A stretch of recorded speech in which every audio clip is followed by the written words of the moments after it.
마태복음 6장 9절에서 13절에 나오는 주기도문은 예수님께서 제자들에게 가르쳐 주신 기도입니다. 그 내용과 흐름을 자세히 살펴보면 이 기도는 단순히 개인의 경건 생활을 위한 기도에 머무르지 않습니다. 주기도문은 하나님 나라를 바라보는 제자의 시선을 형성하고 그 나라의 증인으로 세상 가운데 살아가도록 이끄는 선교적 기도입니다. 주기도문은 내 삶이 잘되게 해달라는 개인적 요청으로 시작하지 않습니다. 오히려 하나님의 이름, 하나님의 나라, 하나님의 뜻이 이 땅 가운데 이루어지기를 구하는 간구로 시작합니다. 이것은 기도의 중심이 인간의 필요에서 하나님의 목적과 통치로 옮겨지고 있음을 보여줍니다. 예수님은 제자들에게 먼저 자신들의 문제를 아뢰기 전에 하나님의 영광과 하나님 나라의 실현을 구하도록 가르치셨습니다.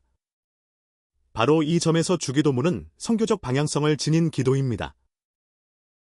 첫 번째 간구인, 이름이 거룩히 여김을 받으시오면은 하나님의 이름이 세상 가운데 바르게 알려지고 존귀히 여김을 받기를 구하는 기도입니다. 성경에서 하나님의 이름은 단순한 호칭이 아니라 하나님의 존재, 성품, 행하심을 나타냅니다. 그러므로 이 기도는 하나님이 누구이신지가 세상 속에서 왜곡되지 않고 참되게 드러나기를 구하는 기도입니다. 선교의 목적은 결국 하나님의 이름이 열방 가운데 알려지고 높임받는 데 있습니다. 하나님을 알지 못하는 사람들 가운데 하나님의 거룩하심과 사랑과 구원이 증언되고 그분의 이름이 헛되이 사용되는 것이 아니라 예배와 순종의 대상으로 고백되도록 하는 것이 선교입니다.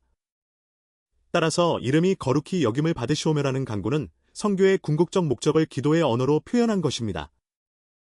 이어지는 나라가 임하시오며라는 간구는 주기도문의 선교적 의미를 더욱 깊이 보여줍니다. 하나님의 나라는 단지 죽은 후에 가는 하늘의 장소만을 의미하지 않습니다.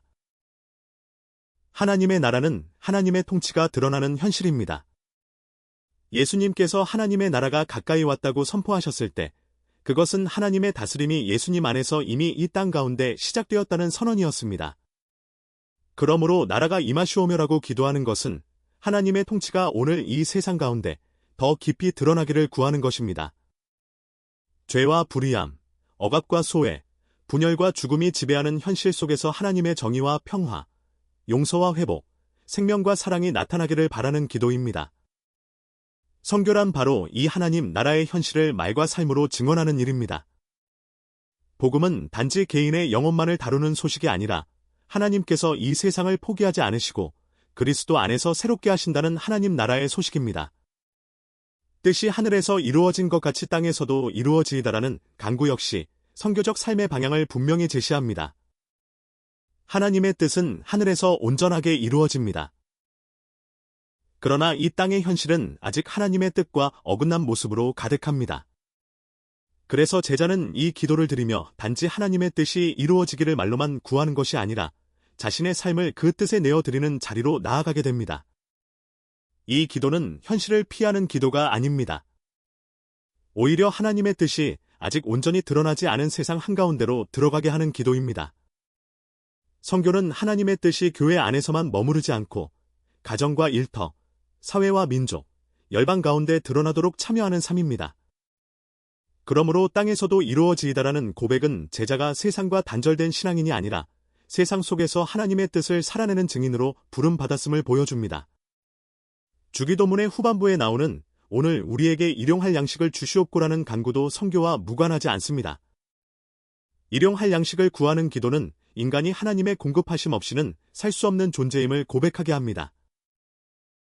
동시에 이 기도는 탐욕과 축적의 질서가 아니라 하나님께 의존하고 이웃과 함께 나누는 하나님 나라의 삶을 가르칩니다. 제자는 자기 필요만을 위해 기도하는 사람이 아니라 굶주림과 결핍 속에 있는 이웃의 현실까지 함께 바라보는 사람입니다. 그러므로 일용할 양식을 구하는 기도는 하나님 나라의 경제와 공동체적 책임을 배우게 하는 기도입니다. 우리가 우리에게 죄 지은 자를 사하여 준 것 같이 우리 죄를 사하여 주시옵고라는 간구는 용서와 화해의 선교를 보여줍니다. 복음은 하나님과 인간 사이의 화해를 선포할 뿐 아니라 사람과 사람 사이에 깨어진 관계도 새롭게 합니다. 죄의 사함을 구하면서 동시에 다른 이를 용서하겠다고 고백하는 것은 제자가 세상 가운데 화해의 공동체로 살아가야 함을 뜻합니다. 용서하지 못하는 세상, 보복과 원망이 반복되는 현실 속에서 교회는 하나님의 용서를 받은 사람들로서 새로운 관계의 가능성을 보여주어야 합니다. 이건 역시 선교적 증언입니다. 마지막으로 우리를 시험에 들게 하지 마시옵고 다만 악에서 구하시옵소서라는 간구는 선교적 삶이 영적 긴장 속에 있음을 보여줍니다. 하나님의 나라를 증언하며 살아가는 삶은 세상의 가치와 충돌할 수밖에 없습니다. 제자는 하나님의 뜻을 따라 살고자 하지만 동시에 유혹과 두려움, 악의 권세와 마주합니다. 그렇기 때문에 선교는 인간의 열심만으로 감당할 수 있는 일이 아닙니다. 하나님의 보호와 인도하심을 구하며 악 가운데서도 믿음을 지키도록 붙들림 받아야 하는 삶입니다. 이처럼 주기도문은 처음부터 끝까지 기도하는 사람을 하나님 나라의 이야기 속으로 초대합니다. 이 기도는 단순히 하나님께 필요한 것을 요청하는 목록이 아닙니다. 오히려 기도하는 사람의 관심과 방향을 하나님의 이름, 하나님의 나라, 하나님의 뜻에 맞추어 새롭게 빚어가는 기도입니다. 주기도문을 반복해서 드린다는 것은 우리의 욕망을 하나님의 목적 앞에 내려놓고 하나님 나라의 백성답게 세상 가운데 살아가겠다는 고백입니다. 예수님께서 주기도문을 제자들에게 가르쳐 주셨다는 사실은 매우 중요합니다. 제자들은 앞으로 세상에 나가 예수님의 복음을 전하고 하나님 나라를 증언해야 할 사람들이었습니다. 그런데 예수님은 그런 제자들에게 먼저 특별한 방법이나 전략을 가르치신 것이 아니라 기도를 가르쳐 주셨습니다. 이것은 선교가 사람의 열심이나 계획만으로 이루어지는 일이 아니라는 것을 보여줍니다. 선교는 먼저 하나님 앞에 서는 것에서 시작됩니다. 기도할 때 우리는 내가 무엇을 하고 싶은가 보다 하나님께서 무엇을 원하시는가를 생각하게 됩니다. 또한 우리의 생각과 계획을 하나님의 뜻에 맞추어 가게 됩니다.